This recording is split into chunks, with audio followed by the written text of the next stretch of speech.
Hey everyone, I'm Alan Thrall here at Untamed Strength Gym in Sacramento, California, and today I'm going to be reviewing the best log crash pads that I've ever used. But first, I feel like I should give these a proper YouTuber unboxing.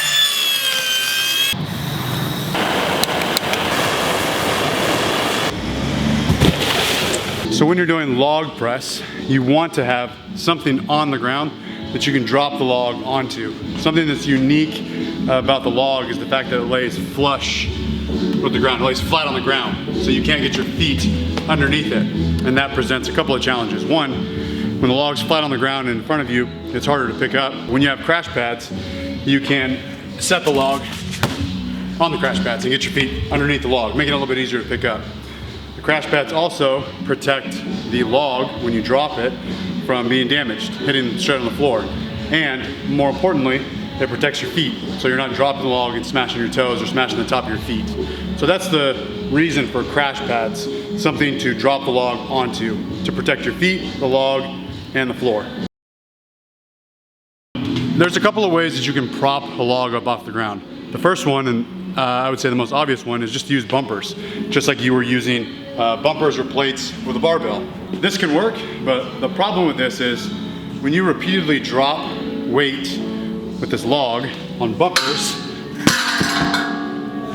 over time, eventually these pegs, the loading pegs, the loading pins, are gonna bend, and they could even break, just depending on the weld here. This is not as strong as the sleeve of a barbell. I'm speaking from experience. I've got old logs that are bent. Some of these logs are a little bit bent because we used to just use the bumpers. So this could work in getting your feet underneath it, but be warned, you're probably gonna damage your log if you're using it, if a whole bunch of people are using it and dropping the log from overhead or even just from your waist. A cheap form of crash pads, car tires. They work fine because they prop the log up off the ground and they absorb some of the weight when you drop it. The problem with this is that it's a very small surface area, and when you're dropping the log from overhead, you've got to thread that needle to get them to land in the best spot. If you miss a lift, if you miss a log and it goes behind you, it's not landing on the tires. Or if you just lose a bit of balance and step forward and drop it, there's just very little room for air. And this is especially problematic when you're doing clean and press for reps. So you're going up, overhead, and then back down. If you set these a little bit too forward, or a little bit too back, it's gonna roll forward off the tires, or it's gonna roll back into your shins.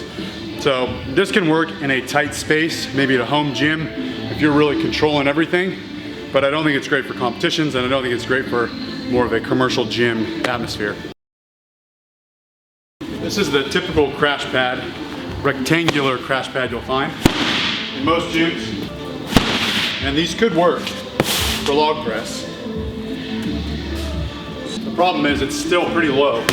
So I think these are dense enough that you're not gonna smash your toes, but it's lower than most logs would be picked from competition.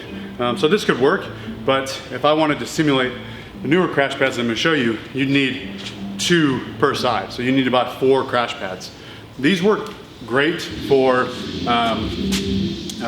circus dumbbell, dropping the circus dumbbell, keg, block, Roosevelt, something that you're dropping an implement onto. For a log, I just don't think that they're best. I think you'd have to stack 2. They could certainly work, but again, they are pretty low to the ground.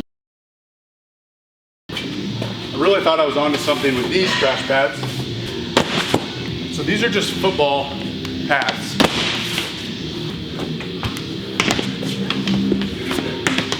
Right? That's what these are for. Or they could be used for offensive lineman, defensive lineman kind of stuff. So these are nice because they're long. They're also high off the ground. I just bought these on Amazon.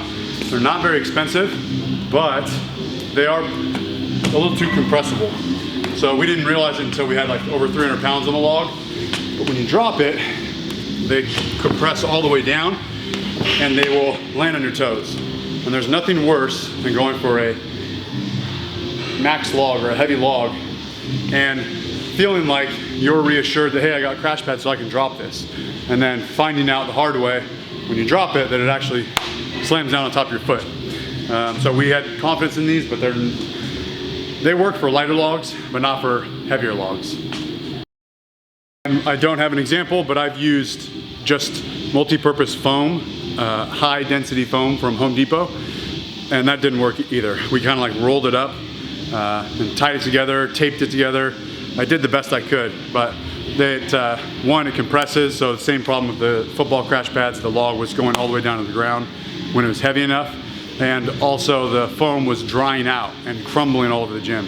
So I had to throw those away. So the cheap option didn't work either. The best crash pads that I've ever used.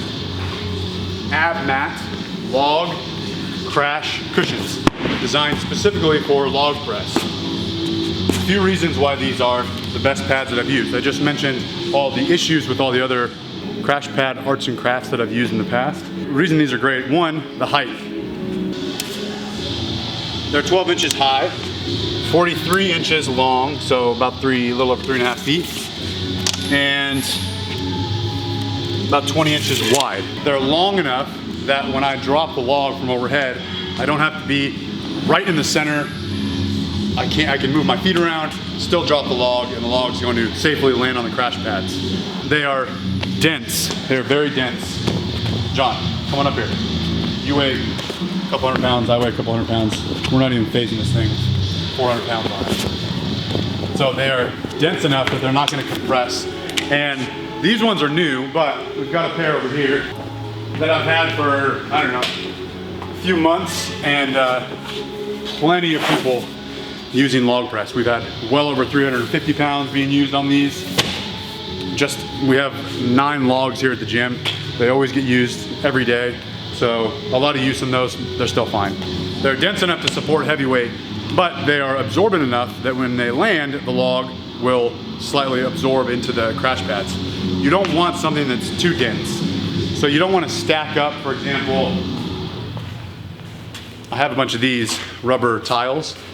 You wouldn't want to stack up. You could, but you wouldn't want to stack up, 5 or 6 of these and drop the log onto that, because that's just like the log hitting the ground and it's going to damage the log.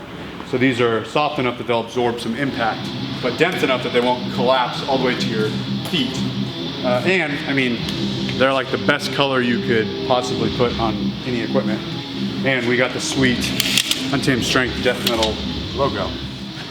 One other thing, these handles have actually held up, which doesn't really matter. You can just pick the thing up yourself. But on the other 2 crash pads that I have, the handles ripped off. One of them, the day I got out of the box, I picked it up and it ripped off. So that's also nice. That's on the new ones and the old ones. The handles are still there. So you can find these on abmat.com, log crash cushions. Well worth it. Couldn't say enough good things about it. Some of you might be thinking, I've used this style of crash pad, insert whatever crash pad you use, this style of crash pad for my implements for however long, and it's worked fine. There's no issues with it. That's often something that's said to me whenever I make a critique about a piece of equipment. I say, hey, I don't like this piece of equipment for these reasons. People will say, I used it, didn't have any problems. And that might be true, but you got to realize that using something in your home gym, you're the only one using it. You're being careful with all the, with setting the equipment down. Maybe you don't even lift that much weight, I don't know. You're only using it, once a week, maybe twice a week. Everything is in your control. In a public gym, that can't really be applied. Like I said, we have 9 logs at the gym, and they're being used every day.